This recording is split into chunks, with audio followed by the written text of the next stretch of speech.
Sprawled across more than 40 acres, the Garhi Mandu is a city forest in East Delhi.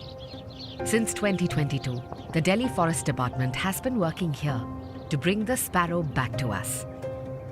About 1.5 acres of this urban forest has been dedicated in creating a unique village, especially for these little birds.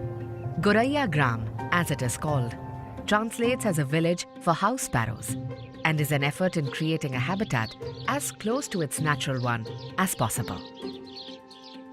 For the sparrows, we have created a few insect hotels.